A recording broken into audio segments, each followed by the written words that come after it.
This video was originally recorded November 2019 at the home of Robert and Nena Thurman.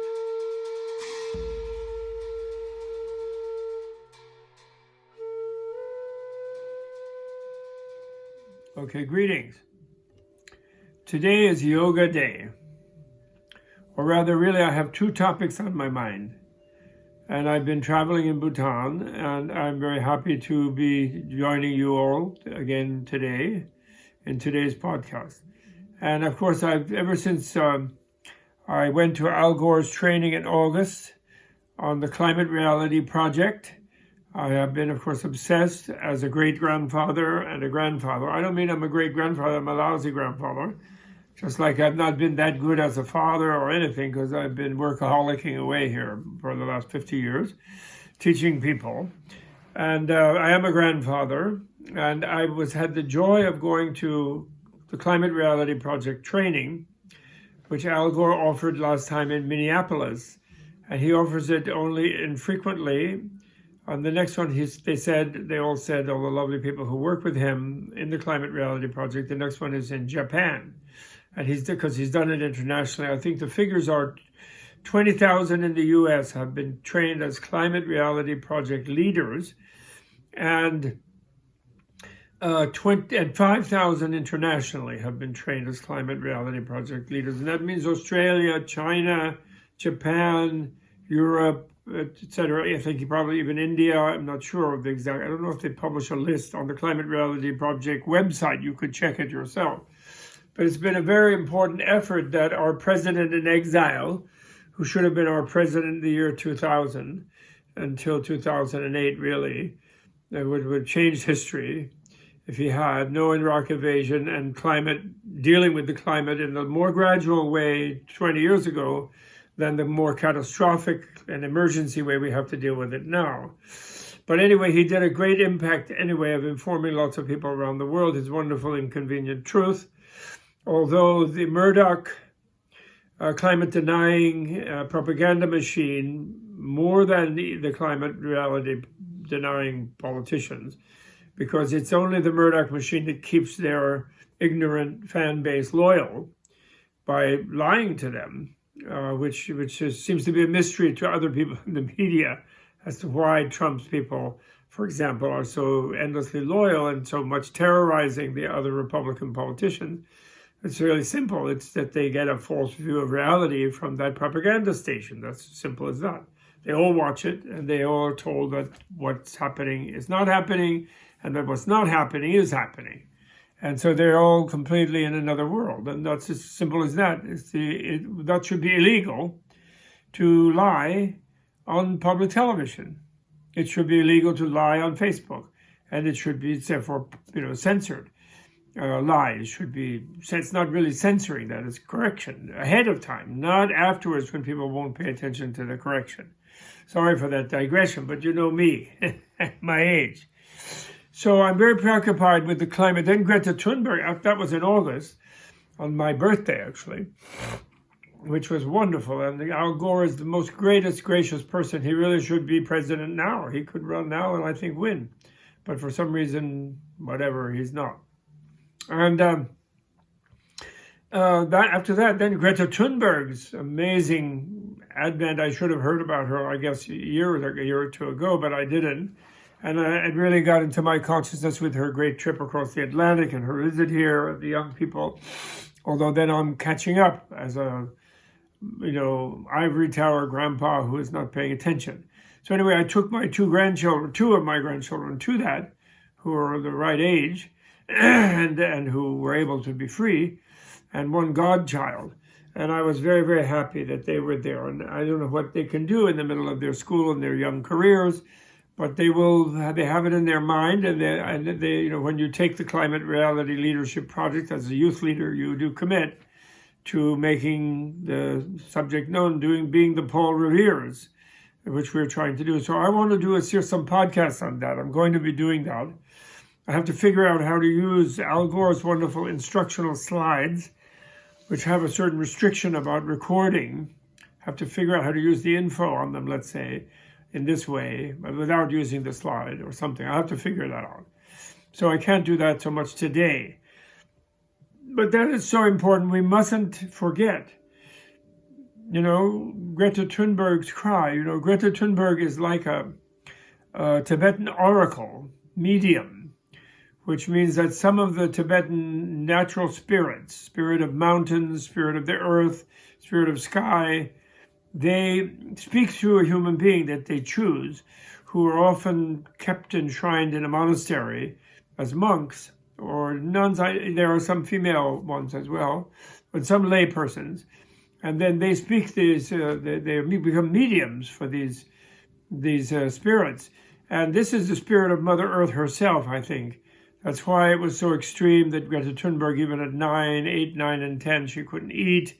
She kind of had a breakdown, which is typical for a shaman or an oracle medium, where they just break down because the way the grown-ups are behaving around them is somehow not appropriate to reality, and they're hearing a deeper voice from nature coming through them, and or from deities coming through them, and then those deities and those natural forces put them back together after some time, and then they are able to channel that either in a trance state or, in Greta's case, straight ahead, which people then call autism, or they make it as if it was something wrong with her, when meanwhile she's focused on the fact that everybody is behaving in a crazy manner. Our society is behaving crazily by driving around and pumping oil and gas and thinking that's just fine, and something else will happen later, when it's clearly shown to us by those who are measuring the effects of this on reality that we're sinking our continents and we're polluting our air beyond where it could be polluted, So we're having these storms and terrible things. And she's the one who's sane. And it's autism just means she's focused on this fact of the reality of things, and we're all distracted from that. So actually we're the ones who are being psychos, not her. But so we must remember that. But now let me go to yoga. I am so thrilled about the yoga movement in the world. And it is India's really great gift to the world. And the Yoga Sutra level of the gift, which is where it seems to come from as far as modern Indian teachers of yoga, the great Pattabhi Jois, the great Iyengar, and their great teacher and so forth, who kind of got it started in India, and whose students like Richard Freeman, John Campbell, Eddie Stern, all of them are the ones that are, and the Jivamukti people, etc., directly and indirect students. They're the ones who are making this worldwide movement, and it's a wonderful movement. You only have to know that Lenin made it illegal. Lenin and Stalin made it illegal in the Soviet Union. They made yoga illegal, to realize that yoga is some very important thing for the individual's free self-expression, the individual's health, the individual's connection to reality in a certain way. It's really important. And yoga means connection. That's what it means. And it comes from yoke. We have the English word, to yoke your oxen to the plow, to yoke yourself to a mission, meaning you harness up to do something. That's what yoga means. And although there's two strands in Indian history, there's the Vedist strand, what I call not Vedic, but Vedist strand, those who worship the Vedas and their secondary literature. And there's this Shramanist strand. Shramana means, like shaman actually, this may be the source of the word shaman, but Shramana means, I call it, people translate it as ascetic, because it does come from someone who's tired of the ordinary life, like an autistic person, thinking that it's like not really well-founded. And but then they wander looking for a better solution. So it's called ascetic in the sense that people think that it's a good thing to stay in the household, to make money, to have to make money, pay taxes, maybe serve in the army, have a family, pay tuition. If you're a woman, bear children, which is a big job, huge job. And they think if someone denies themselves those joys of those labors, either they're earning the money and the fighting in the army, or the laboring of the bearing the children and bringing them up and making the food and the whole thing, if they think those things are something you're depriving yourself of, those pleasures, then they call it asceticism. But really what it is vacationism. So I call a great Shramana, Buddha was the great Shramana, I call him the great vacationer. And vacation is perfect. Vacate means to empty yourself of your usual preoccupations and go and take a break and sort of be there on the beach, or be there in the mountains or by the lake or whatever it is, and like think about what it just means to be alive, or don't think about anything because you're just being alive. And then you will inevitably, when you do that, you'll think about, well, what is the purpose of being alive, and how long will I be alive, and all the things that Shramanas do. So vacationer is perfect, actually. I really should insist on it. I kind of always tell it like a joke to my colleagues, because ascetic is so stuck in people's minds. But vacationer is really correct, actually, for Shramana. And when I say Shramanism and not just Buddhism, now among those Shramanism, Buddhism was by far the biggest movement and the longest lasting, and the only one that was a huge Indian export, you could say, from the Indian sub. First of all, it was an export from within North Indian area where Buddha came from to all the other nations on the Indian subcontinent, which are numerous. And then it was an export to East Asia and Southeast Asia and Iran, Central Asia, and indirectly possibly toward the West, and certainly influenced Christianity over the year, maybe through Alexandria, maybe through Mesopotamia. There are different theories, but they're not much pursued by European scholars because they are still stuck in the idea of Mediterraneanism. And remember what Mediterranean means, middle of the earth, So the Westerners think that although they're the far western part of Eurasia, that they're the middle of the earth, So they don't look for influences from Asia, which they had from ancient time, pre-literate times. The archaeologists find changes in the shape of an axe head or something from China to the Danube are interactive within 2 or 3 decades before there's any literary visible sharing, just tribes wandering around, So anyway, yuj, to yoke. Yukti in Sanskrit means reasonable, reasoning, something fitting. And so it just means connection yoga. So the other great Shramana movement was Jainism. There were 4 or 5 other important ones, probably 100, but there are 4 or 5 that are well known, which have not made much of an impression since the time of Buddha and Mahavira of Jainism. But the two, Buddhism and Jainism, have lasted well, although Jainism didn't export itself from India, really, and it never became such a big movement in India. But on the other hand, it made up for that by lasting through the Muslim and European Christian occupations of India for 1,000 years. Jainism lasted because the Jains were the jewelers, they were the bankers, because they were so strict on their notion of nonviolence, which they shared with the other Shramanists, the Buddhists, but they were so much more strict about it that they wouldn't plow. So they didn't do agricultural work, so they had to live in cities, and they became controlling influences in the exchanges in cities that are vital to whoever's ruling. And they're still thriving today. They're wonderful, nice people, the Jains. So those two movements, anyway, that their contribution to Indian civilization is ignored. And their yoga is ignored, and their contribution to the concept of yoga has been ignored. And sort of the Vedist one, as it then has developed into what is called Hinduism. Well, you have to understand that Hinduism was a term that was used by Arab historians to describe whatever religious thing was going on in India. They did not really that much discriminate between the Hindus and the Buddhists. Although at the time they first began to invade, only the Buddhists had monks. The Brahmins, the Vedists, they didn't have monks. They had celibate students, but then everyone had to go through the stage of life of marriage and household. That was part of the Vedist 4 stages of life. And so they didn't have monasteries. But then after the Muslims had wiped out the Buddhist monasteries, which they saw as useless to the society and to their wealth production that they were ruling over, they not that they never had monks themselves in Islam. All the priests in Islam were always lay people, and so that part, the contribution to the Indian culture from which yoga comes, is obscured in India, and they didn't realize that. Now, the key point I want to make here, which is why I'm so excited about it myself, is my view of the world is what is called non-dualist.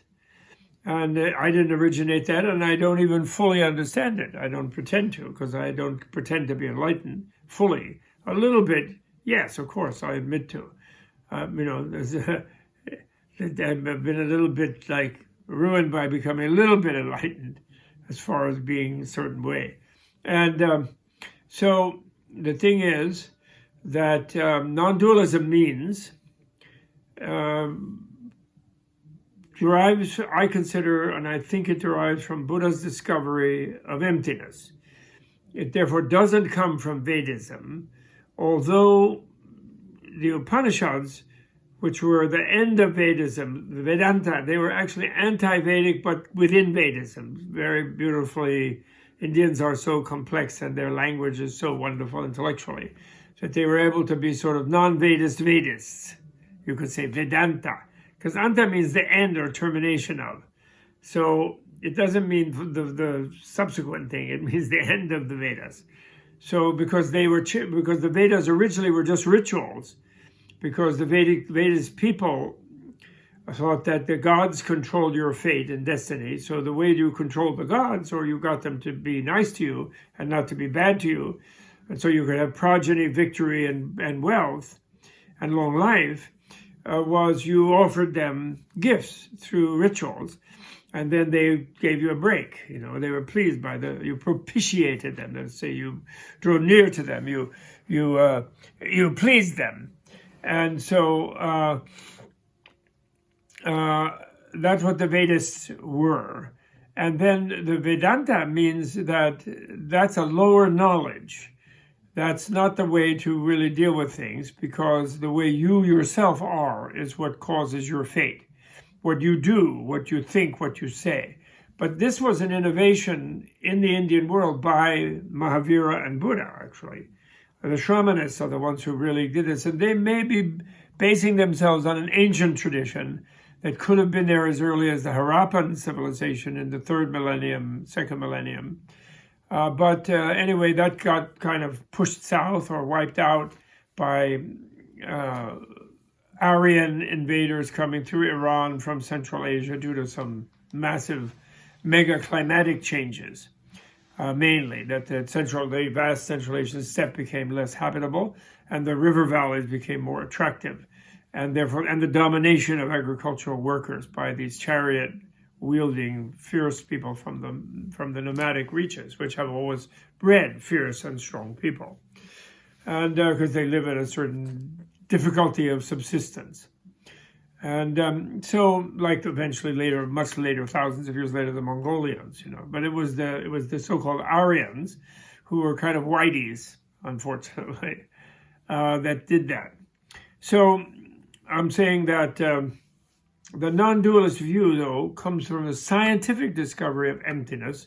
However, many people rediscovered before Buddha and Mahavira, who interpreted it in different ways. So I mainly know the Buddha way. And the Buddha way was that emptiness doesn't mean that the world doesn't exist at all. In fact, it verifies that the world does exist. But what it means is it exists as a relative thing. Everything in it is relative. There is no absolute outside of it that makes it exist. So it's a rejection not of deities, because there are deities, according to the Buddha and Mahavira, but a rejection of an omnipotent absolute one who yet acts relatively to create a relative world, but somehow is apart from it. That's too incoherent, and that is rejected.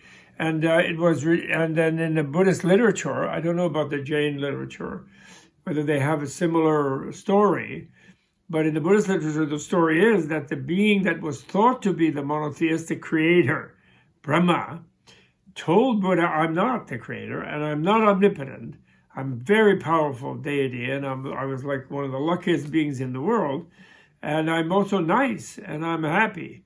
And I try to help people. But in a way, I don't really exactly know how to do it, because I'm not either omniscient or I'm quite knowledgeable, super knowledge. I have kind of super knowledge, but I'm not omniscient and I'm not omnipotent.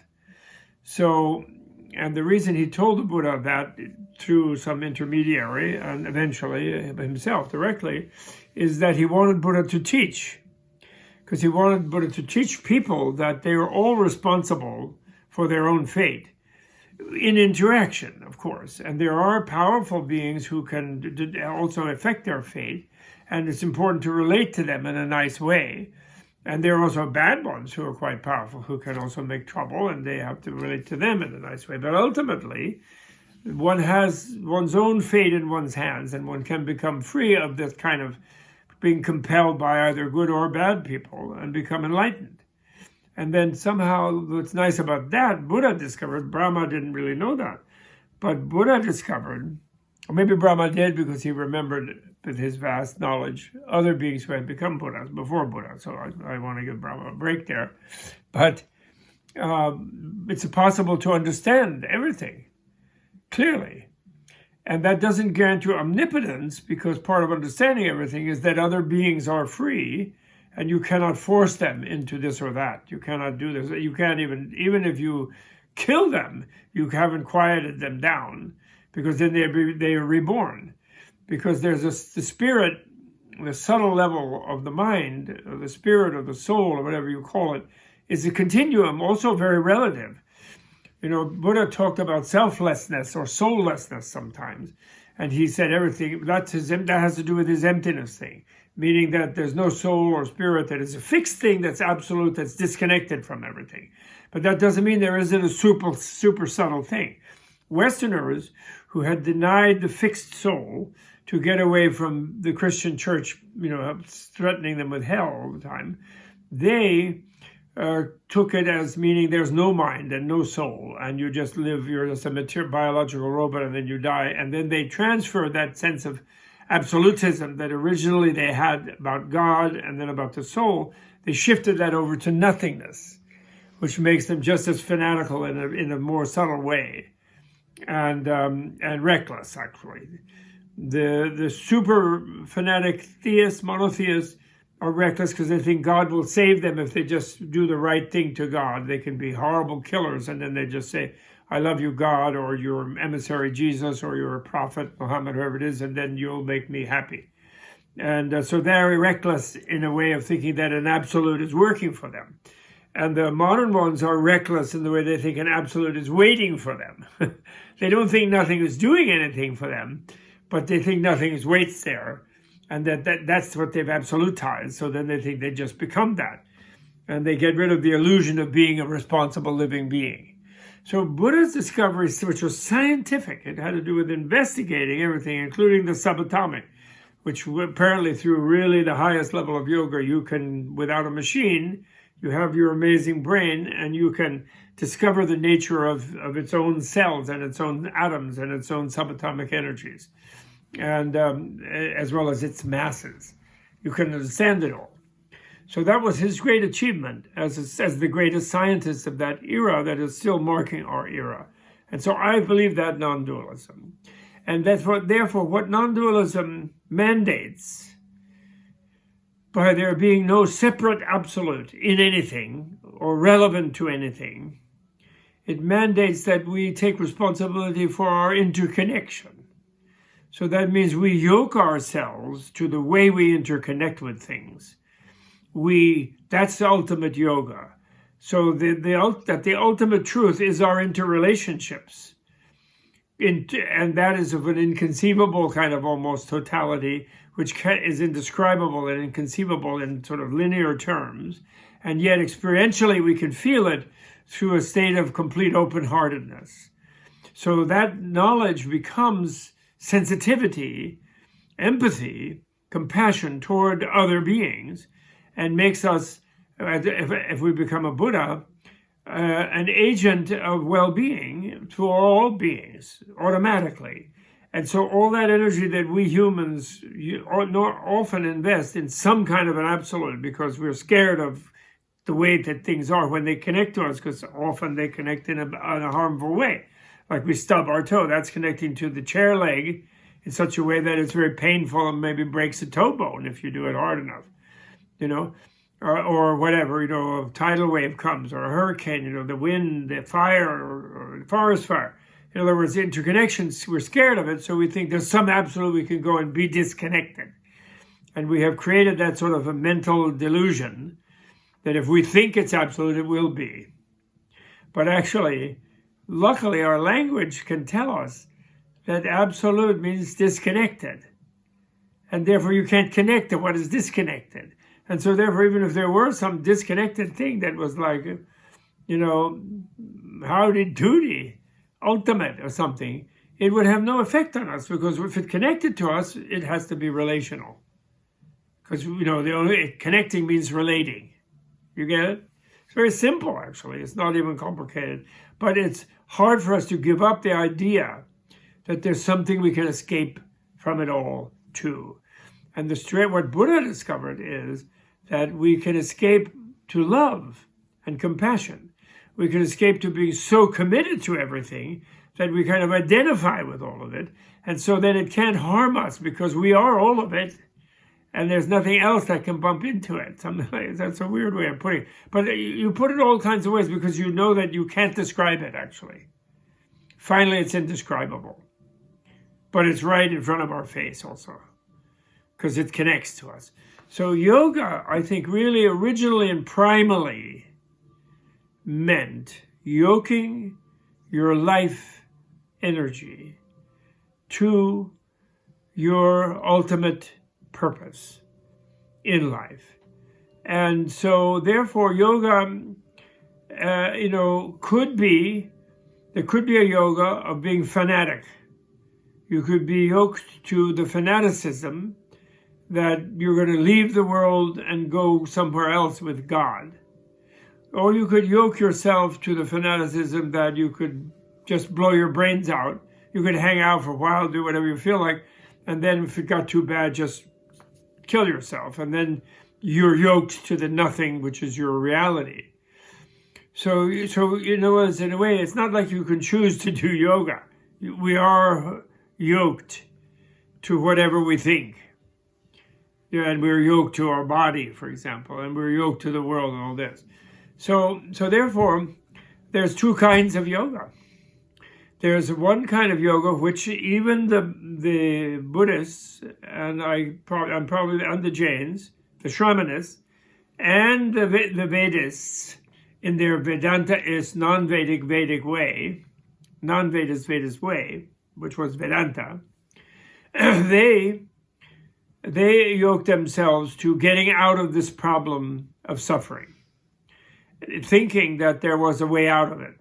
For example, the Yoga Sutra, which seems to come from that time when the Shramanists were making their impact, and the Vedas were absorbing that impact by being non-Vedist Vedists or Vedantaists, and the sort of conservative wing of that revolutionary mid-first millennium BCE era. They yoked themselves to escaping from the world. Chittavarti nirodha. To terminate the functioning of the mind. That's obliterate yourself. And nirvana, in what it was more usually called in its original time, nirodha, which means also cessation. That word nirodha was also the word for nirvana. So Yoga Sutra was very much in line with the anti-Vedist or non-Vedist movement of the Shramanists. Nirodha, cessation of suffering.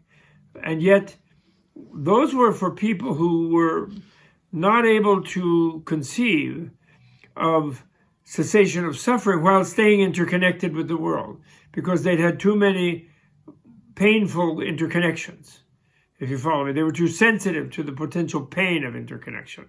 So they thought that cessation of of suffering meant cessation of all interconnection. And so they had a notion of nirvana as someplace outside the world. And the Vedantists had a notion of nirvana or nirodha as being one with Brahma, who they absolutized as a monotheistic deity who was outside the world.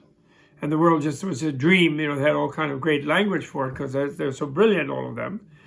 But they were stuck on that one thing. And that may also well come from one special virtue of human. I don't think I'm all against even fanatics. Fanatics are great, although I don't like to be run over by one if they have a tank. But fanatics also are humans. And humans have this amazing ability to create worlds with their minds, because they've become they've evolved from other animal forms and things to be so intelligent and so sensitive and develop language which is dualistic. So in the dualistic language, binary, let's call it then, say binary language, if you have a word for relative, which is everything if you've ever experienced, it's whatever has related to you, inside, outside or inside, then you're going to have a word for the opposite of that, which is going to be non-relative or absolute. So then you're going to think that must be something because I have a word for it. And we all have this wrong feeling in our mind that there's an identity inside us. And remember the word identity, Latin idem means the same, and iti is an abstract suffix. So identity means sameness, an unchanging fixed thing that is Bob Thurman, me. That is somehow I can withdraw into when Bob Thurman's body or Bob Thurman's thoughts or Bob Thurman's ears or sounds, language is being attacked or something. I can withdraw into some absolute Bob Thurman hood, some entity inside. So human beings developed this amazing way of having a helpful dissociation and a helpful psychosis, where they could pretend that something wasn't happening to them that was painful happening. That's a kind of wonderful thing. Nature of human hell, as described by the people who threaten humans with it, which includes certain types of Buddhists as well as Vedists and Western monotheists, Abrahamists, is that you don't have any way of freaking out from the pain, and you just keep going on the pain. There's you don't pass out, you don't go unconscious, and you don't dissociate. So there's a special human ability to dissociate. I'm not against it. So therefore, Buddha taught people like that, and he knew that they would interpret his notion that there's a way of being in the world but not of it, that is to say, in interconnection but totally happy about being interconnected, because so loving of every piece of it that you can ignore the suffering as far as your own continuum goes, and you can interact with others in an optimal way to ameliorate their own sense of suffering, since they don't know that that's the direction to go. They're still trying to get out of it by withdrawing into some realm that they've imagined. Put it that way. Okay? So that creates dualism. And those early Buddha, the Buddha, not early Buddhists, but the renunciative or dualist Buddhists and the dualistic Vedantaists, like the Sankhya and the yoga people, they're into yoking themselves to escaping in a very effective way. And they wrote that marvelous Yoga Sutra that you all like and love, Chittavritti Nirodha. And you think Chittavritti Nirodha means that you will learn to stop worrying. And that's one of the mental functions you'll stop. But you don't quite realize that, and then you wonder, why don't they describe the asanas in this Yoga Sutra? How come there's no, downward dog, there's no peacock pose, there's not all these marvelous things? How come they don't have that? Even Surya Namaskara is not in the Yoga Sutra. Why? If that's where yoga comes from, how come they don't have any of the things we constantly are doing when we're practicing yoga? Well, because Chittavritti Nirodha is also getting the chitta out of the body. Because the mind, chitta just means chit comes from to compile, to accumulate. So chitta means a compilation. So it's the mind sort of stacking up memories and experiences and organizing different sense impressions and things like that. So mind, when it's the coarse mind, as we call it in Buddhist science, coarse mind is always interwoven with the body. So to stop its vritti, which means just it's turning, it's evolving, it's functioning, you have to get it out of the body. And so naturally you don't care about the body except to put it in a posture where you won't notice it. And strangely, the best way of doing that is not lying down, savasana, sleeping, because you don't notice your body when you're asleep. You go somewhere else, supposedly, or you just go into unconsciousness. This is a very key thing that that we all misinterpret what happens to us when we're unconscious. But anyway, I'll come back to that maybe. But the point is, there's this idea is to permanently get out of the body. And then they also had the problem that they were not so crazy as to think that there wasn't some subtle continuum, even in their unchanging identity, where it would plant itself in another body in the future. This also probably came from the Shramanists, and it was part of beginning to notice that the mind itself is relative, and there is no non-relative place in the mind. There's just an imagination that there is, but there is no real non-relative place. The mind itself is a totally relational stream. So therefore, but I say I'm a non-dualist, right? So therefore I'm forced to like yoga. Because if I don't follow that idea, then after 400 or 500 years after the time of the Yogas, or maybe 300-400 years after the time of the Yoga Sutra, India had matured more as a society. They'd had the Emperor Ashoka, who promoted the idea of nonviolence, although his empire was made with violence, but then he repented that. Then he promoted widely nonviolence, and he didn't try to conquer anywhere outside of India or expand further within India and the subcontinent. And he promoted widely the Dharma, the Shramanist view. And so therefore India got more mature and people got more into making life better without thinking they could go off somewhere absolute. And this diminished the militarism of India, and it diminished the male chauvinism, not totally by any means, but appreciably. So women were more free, and therefore there was less need of this sort of mendicant group that Buddha organized as a way of countering the patriarchal society, of quietly and slowly rebelling against it, and Mahavira joining him in that, and the followers of Mahavira. And so then the non-dualism could begin to be more appreciated directly by people. The people who were into dualism and tried to get out of the world into the mind often discovered, most of them discovered that was when they went into meditative states that seeming total dissociation and total disconnection.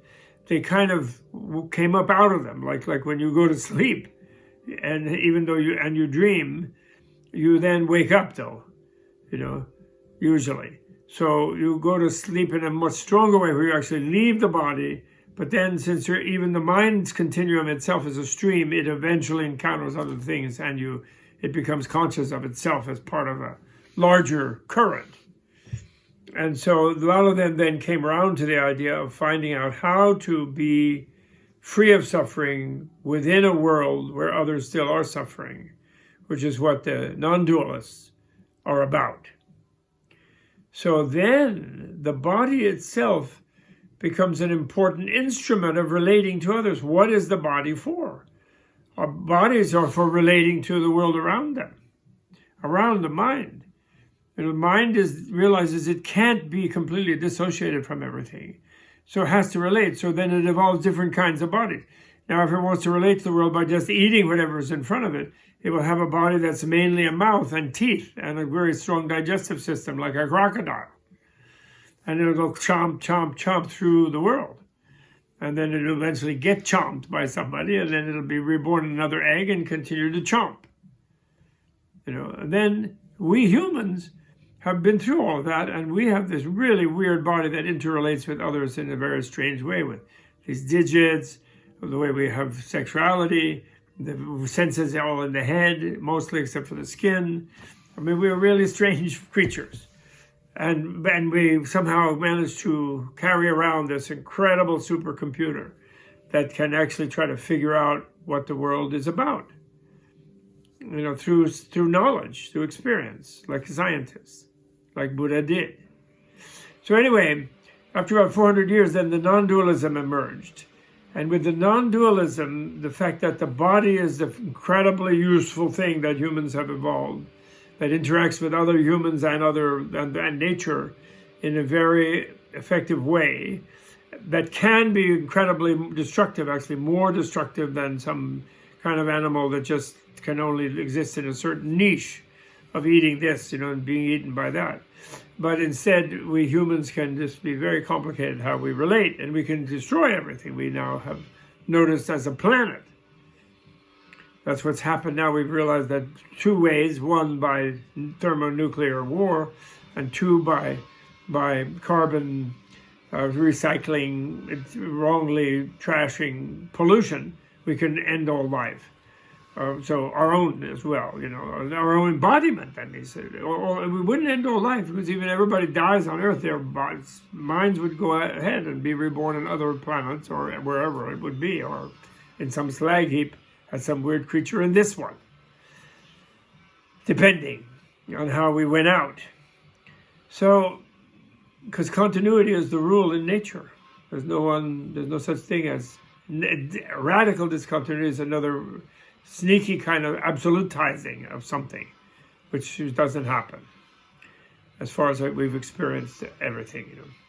So then we come to yoga, and then we come to yoga making your body into a temple, finding the goddess, your kundalini in your body, finding Vajra from the Buddhist point of view in your body, finding Shiva, who himself is a deity yogi deity.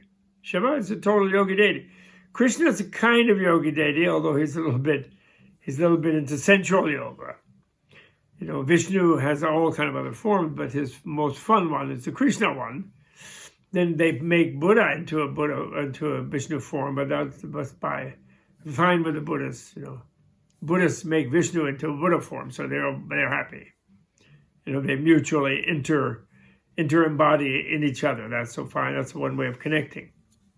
So Shiva, however, is an actual yogi. He has it smeared with ash. He has a staff. He's a total yogi, sadhu. So this is non-dual yoga, and that's what you are doing actually. And your teachers were kind of scared of it because, Indians were conquered for 1,000 years by outsiders. So the fact that India had become gentle, militarily vulnerable, and therefore the women less oppressed, and also with therefore beautiful music and aesthetics and things. And, they had their own Masters and Johnson, and, sex pleasurable things that they had that 1,000 years before the West, or 1,500 years before. They were allowing that. And of all different kinds. So much so even still in modern India, if you get married in a wedding and you don't have some sort of trans people celebrating and making a party and singing at your wedding, you won't be fertile. It won't be a fertile wet marriage. That's kind of weird that happened. That's it. Where did that come from? It came from a culture that became more interconnected. That's how it came from, because of more yoga embedded in it. And what the name of the movement from which that yoga then came, the yoga where the body is considered sacred, that is Tantra. That is non-dualist in action, weaving a more happy world. Tantra comes from a word to weave, and words for threads and things, and weaving them together. And so this is where you should look for the source of what you're doing, and for the structure of the context within which it's most meaningful.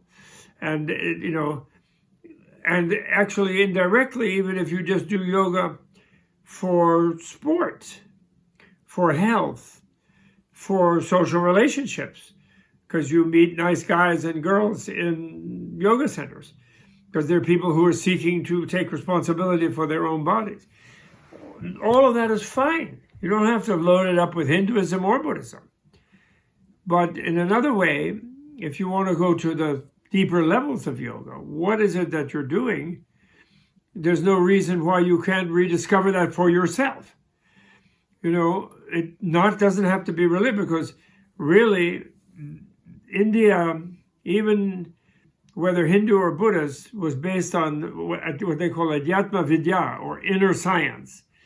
You know, psychology, really, and you know, somatopsychology, you know, neuropsychology, something like that. Knowing how the body, the chakra, the whole system of chakras, the central channels, you know, the sensitivities of the different parts of the vagus nerve, the central nervous system, and so forth, and organizing the subtle body, energies and things like that. India was far and away supreme in Eurasia on that.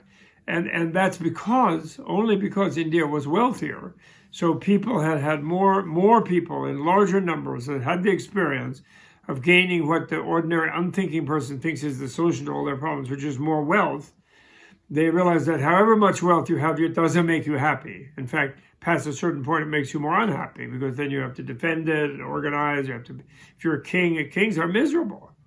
They have a little party here and there, but unless they lose the late kings in the decline of empires ignore how they get to be kings, which is by managing things properly. And so they maybe have a little more decadent fun, and then somebody comes and kills them. And their regime is overthrown, you know.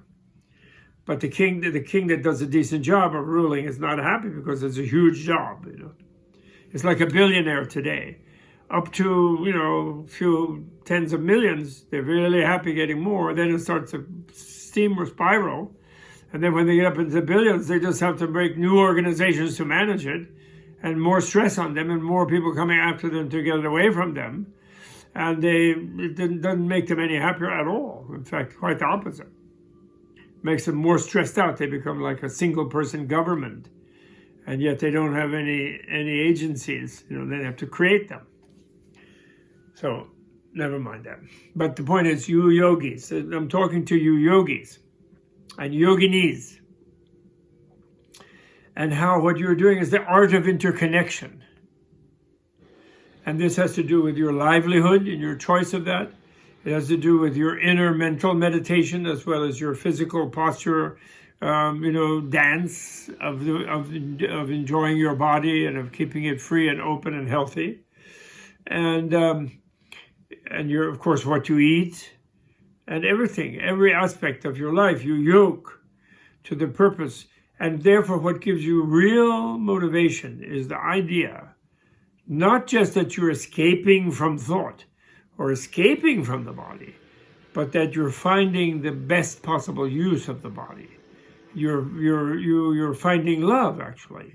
You're finding, and that doesn't mean sexuality, I mean love. Sexuality can be part of love. It can also be used hatefully. But it's a part of the vital energy of life, of course. And so there is an ultimate goal, in other words.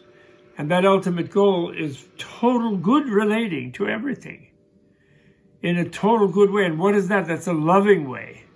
And that doesn't mean indulging or being trampled by others and being injured by them and so forth. Too many people think compassion and love means that you become a victim. And in a way, you do accede to vulnerability, but only in the way that a martial artist does, if you really become a great yogi. You know, martial artists is vulnerable, right? Because they don't aggress on their opponent. They let the opponent charge them, the adept martial artists, and then they let the aggression of the opponent turn back on itself by evading it, you see, rather than counter-aggressing.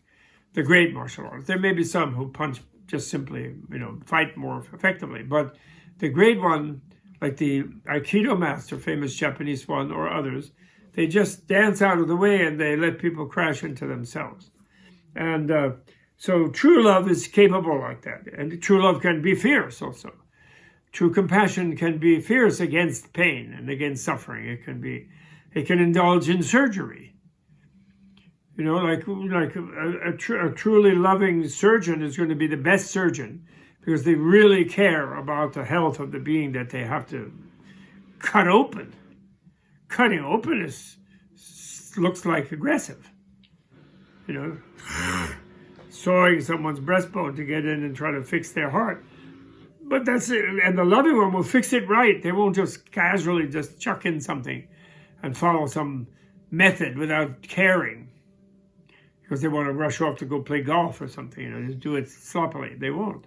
Love means that they realize this is life and they cherish it and love it, and they'll be successful as possible, as successful as possible in specific circumstances. Okay? So that's what you yogis are looking at. It doesn't mean you're all going to be doctors and surgeons. It doesn't mean you're all going to be any particular thing. You could be almost anything if you're a great yogi. It's unlikely you will be a soldier, but you might be a good self-defender. You could be a martial artist, for example, and a great yogi. That would be very doable, where you would be very, preemptively defensive, let's say. Okay? So therefore, this is just being discovered. The Hindu, Sir James Mallinson, and some other people, I can't remember the name. I always remember Sir James' name. I never met him. And others are discovering whether Shaivite or Buddhist or Vaishnavite tantras or Shakti tantras, that the whole topic of tantra is getting a new treatment now. It was kind of something they were ashamed of in Victorian England-dominated India, which was, Victorian, like rigid, puritanical, self-suppressive, sex-repressed people. And that Indians had very strong knowledge of sensuality. And they even had these marvelous tantras, which of course were misunderstood as just an excuse for orgies, which they certainly are not. And there's some bad tantric gurus in this era who have pretended that is the case and have indulged in that and destroyed themselves and harmed their students by doing that. So it's not at all that. But on the other hand, there is some sort of artful way of being sexual, naturally. Like anything else, there's a harmful way and there's a artful way. There's a loving way of being sensual. So, and that's Tantra was aware of that and was fully, competent about dealing with that.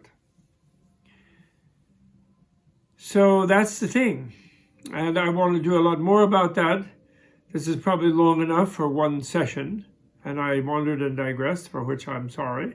But I'm talking about the birth, which is not just me giving birth to it. I think it's going to happen of multiple people. The birth of what one of my students, who's ahead of me in all of this, I think, really, he calls Vajra Yoga. I've been doing a lot with Kala Chakra, which is a particular tantra. I know I am personally sort of a Buddhist, a little bit, not too a bit lazy one, but I am, and I particularly adore the Kala Chakra Tantra, the Wheel of Time Tantra, because also it has a political dimension, which I feel responsible about, being a New Yorker and an American. But so I've been talking about Kala Chakra Yoga for some time, and I intend to continue with that, absolutely. But notice I'm using absolutely in a relatively emphatic way. But Vajra Yoga is more broad and encompasses any other kind of Buddhist Tantra and also any kind of Shaivite or Jain Tantra or Kabbalistic Tantra, Jewish Tantra, or Christian Tantra. In other words, the Tantra means anybody who gets to a point where they realize that life is good and the world is good, which most religions, including forms of Buddhism and Hinduism, get you scared about life, and because they're trying to sell themselves as indispensable institutions to you. So they say, without us, you're going to have a horrible time even after death, much less, and also in life. And so that's not what the good strand, which is found in every human teaching, is that life is good. And therefore, your human embodiment is a wonderful creation, which you can take some credit for, because you were many other kinds of beings in your previous existence. And so to become truly human is to become enlightened, really, and which means fully loving and fully intelligent and wise and responsible for things going well in life. And so then you could then you get involved in Tantra, which means then life becomes for you an art form. You try to weave out of the strands of your mind and your speech and your physical acts a fabric of joy and happiness and love of others and healing of other beings. That's what you try to do automatically. That's whether you're Buddhist or Hindu or Christian or Jewish or Muslim or Taoist or whatever else we might, Baha'ist, whatever else we can dream up, humans can dream up, which will be infinite varieties. Within those categories, there are infinite varieties, of course, as well. There's many different kinds of Christians, Buddhists, Muslims, etc. So that's it. Vajra yoga. And this is not the first, but I think this is the first systematic thing about Vajra yoga. And I did digress a little in the beginning about politics, because we all have to be responsible in this country at this time and listen to Greta Thunberg's message. That's part of Vajra yoga. Part of Vajra yoga and part of weaving a fabric of a beautiful life for yourself and those you love, which you will find once you become more loving, that they are more than you think they are. You love more people than you thought you did. When you find that out, as you do that, you realize that social commitment and doing things for others in that sense, and even trying to keep alive the idea of democracy, which is this, as Churchill brilliantly said, it's the worst possible form of government, except for all the others. He really was quite bright in his own colonialist way. Meaning, it's impossible. Why it's worse? Because it's impossible. That is to say, a collective that is organized around the principle of the flourishing of each individual in the collective. Thomas Paine's beautiful simile of smashing a crown made of jewels and giving a shard of the jewel of the royal power to every single person in the community, so that they each have one shard of the responsibility of the king or queen. And that's what democracy is. That's a beautiful idea, although impossible, of course. And yet all the others could sometimes be good, but they tend to get really bad, is what Churchill meant. So, because of their different ways of concentrating power in infallible and poor yoga, non-yogi and yogini individuals, poorly connecting beings, in other words. And then those beings act recklessly because they have too much power. That's what he meant by except for all the others. So I don't consider it, even though talking about yoga, I don't consider it a digression to mention politics.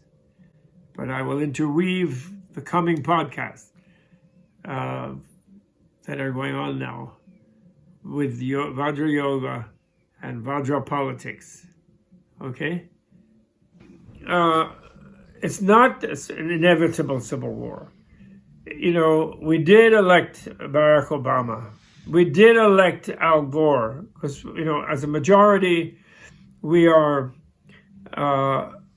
aware of reality. Simply, it's not like we're good, but we're aware of reality. And some of us, have ancestors who were slave owners, and it was horrible. And we realized that. And even at the time, they realized it because they lost. That's how they lost. It isn't just socioeconomic. They lost because the people, human beings subliminally know being vicious and violent and murderous is not good. you don't feel good about it. And righteousness, in a sense, is really the essence of winning a war. Look, it's not machinery. Look at us, how we bombed the Vietnamese, how our stupid, bad people wrecked a whole country, filled it, with the Agent Orange chemicals, and filled like generations of trees with shrapnel. And I mean, we wrecked the whole place almost, killed millions of people.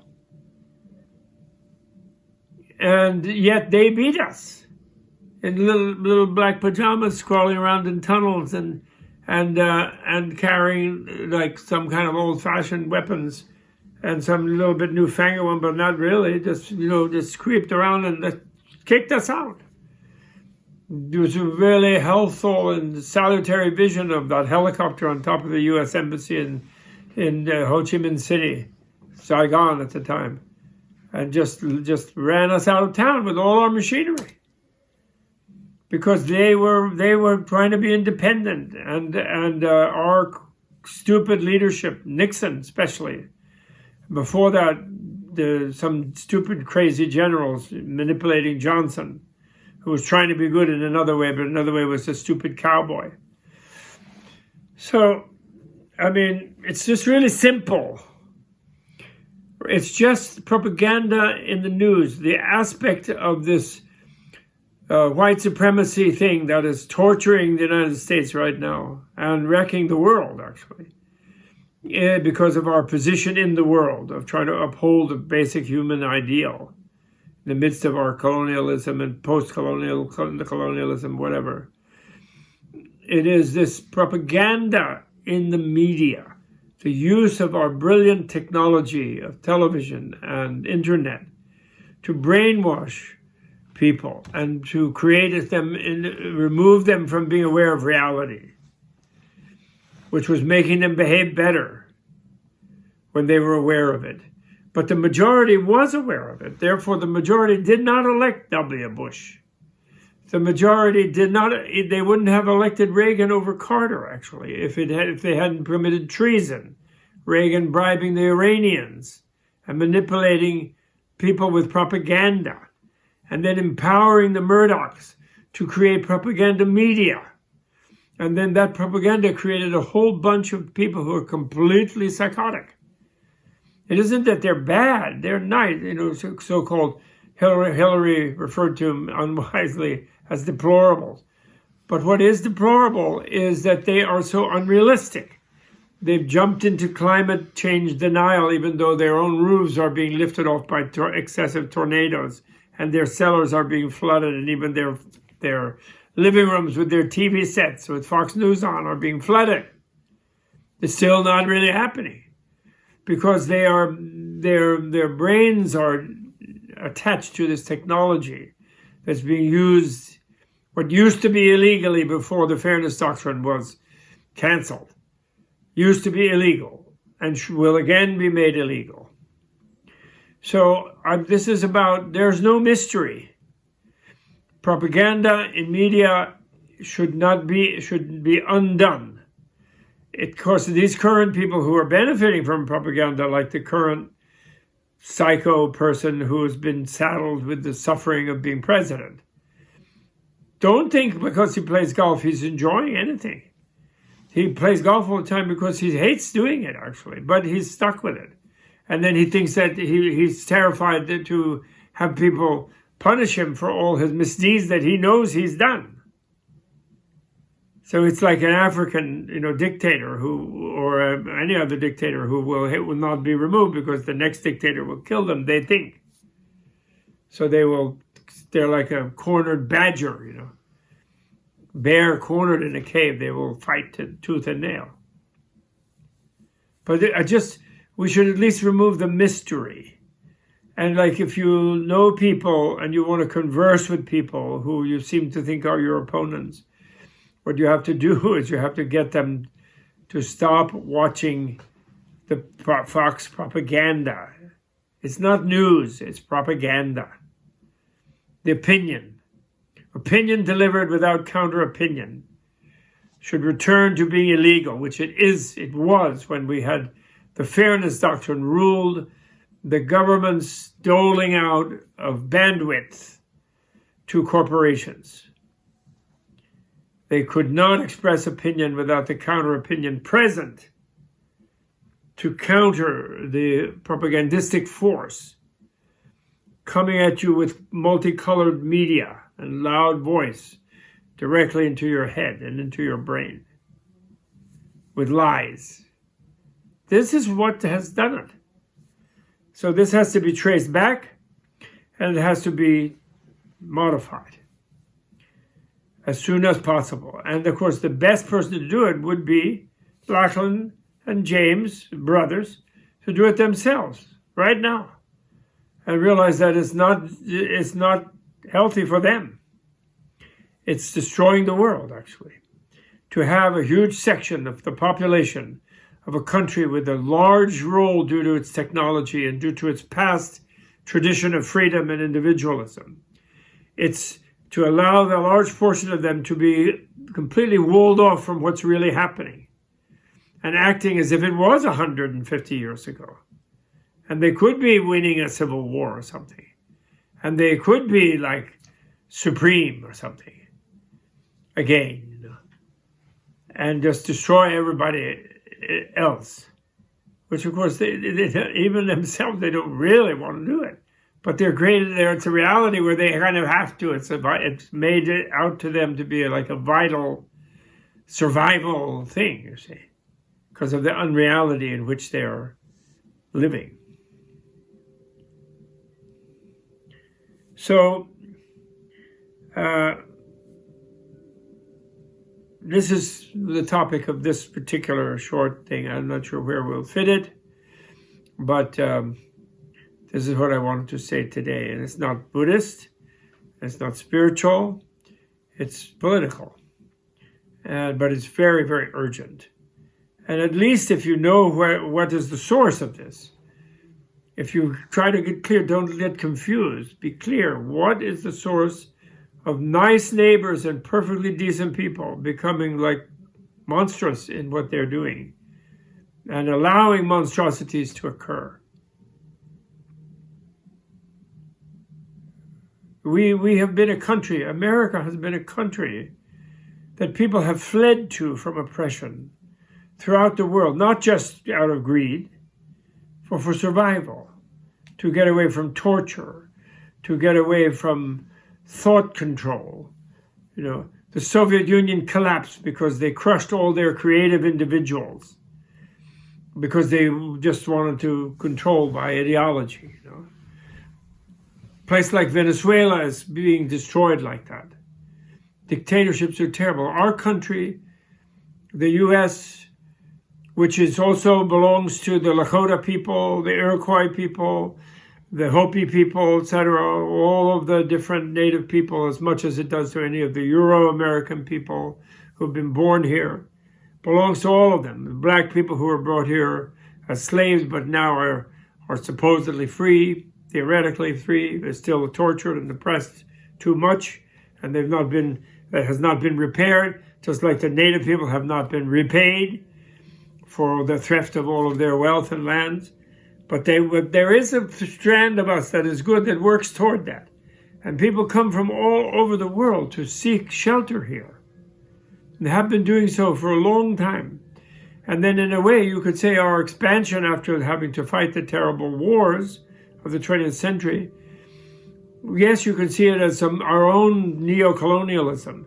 But there's an element where we need other countries to allow people to be happy.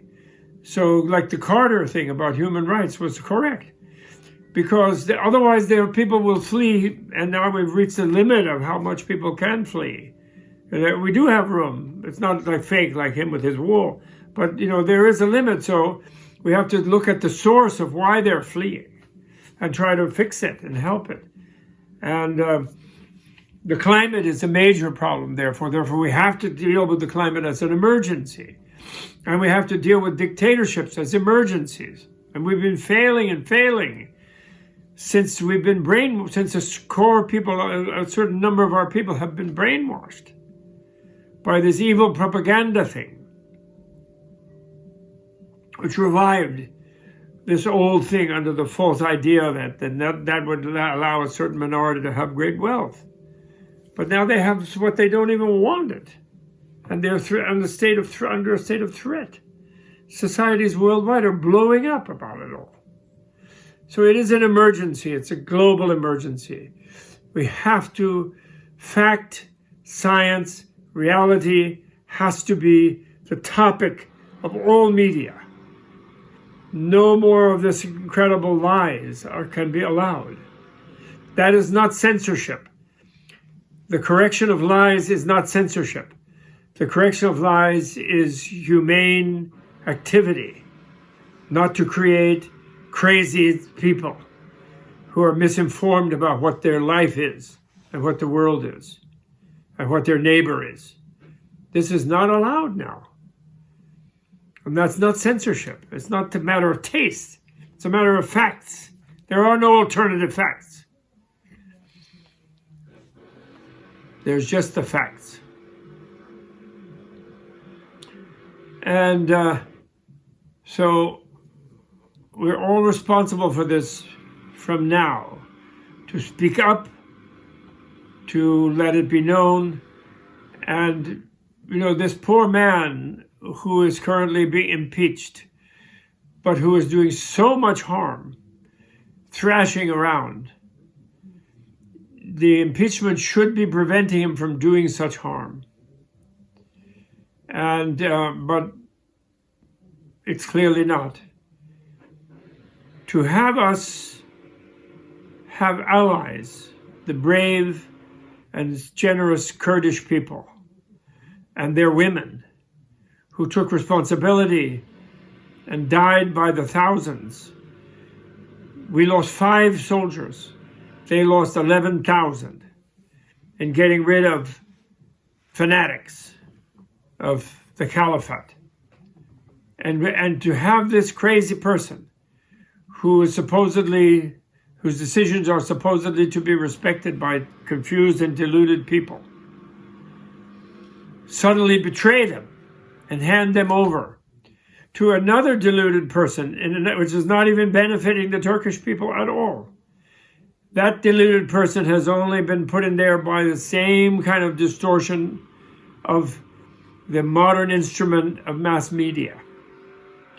Fake populist use of mass media, telling them lies.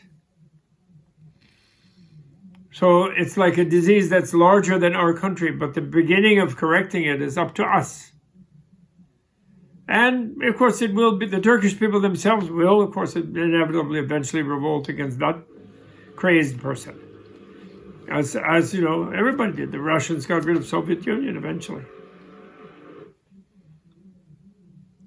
But it's too delicate now, and climate is like Mother Earth is speaking to us, and it is intensifying these things to the degree where we must act as if it is an emergency. And it begins by correcting the reality view of people, letting them know what is going on. And the people who should take the lead are those who created this unrealistic propagandistic thing. The petroleum industry people, the petro addicts, the oil addicts, and the media people who have been their mouthpieces. It is their responsibility. They should be reversing themselves and taking the lead.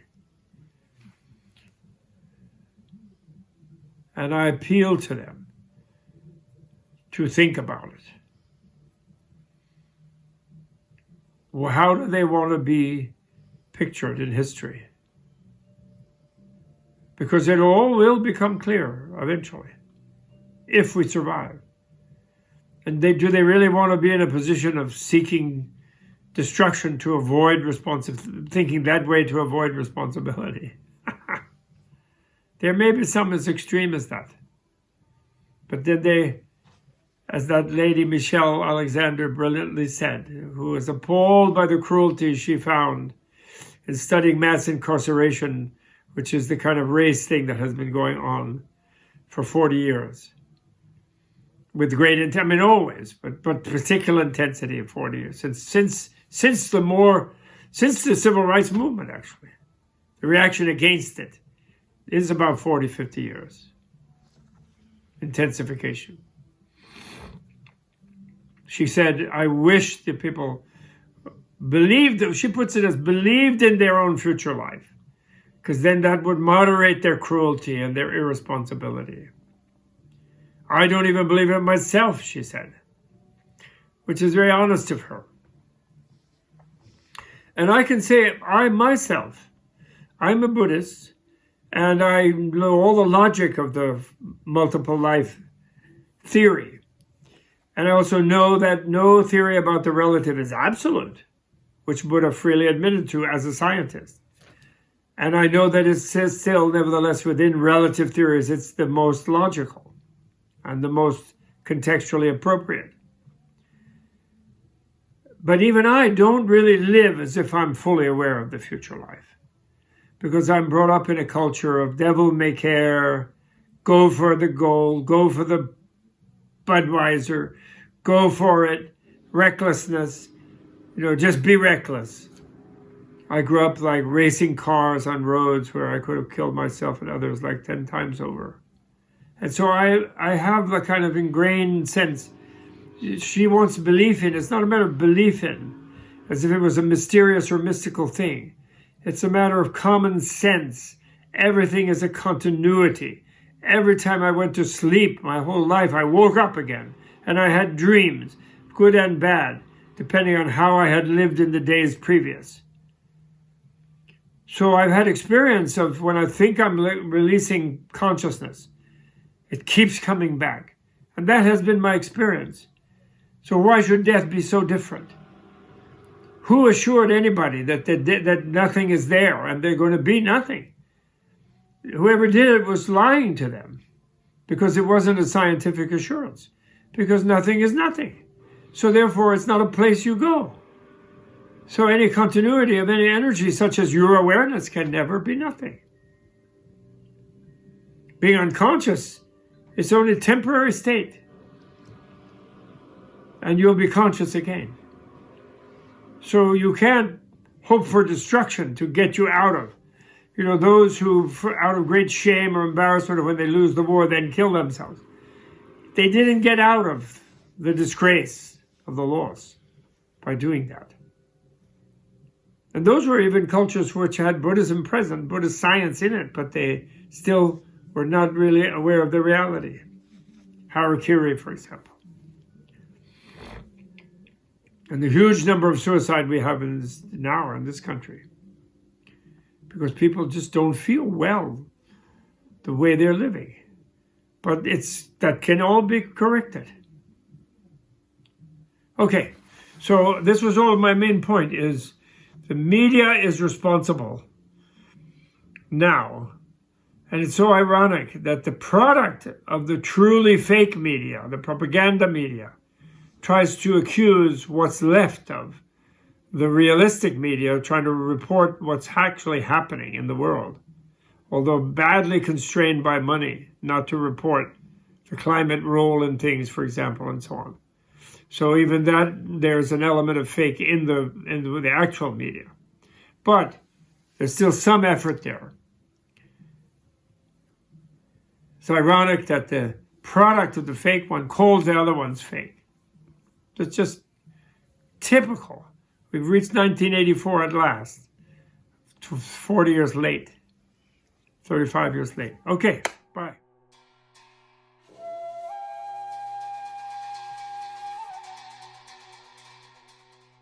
This video was brought to you in part through the generous support of the Tibet House US membership community and viewers like you. To learn more about the benefits of Tibet House membership, please visit tibethouse.us. Thanks for watching. Tashi Delek.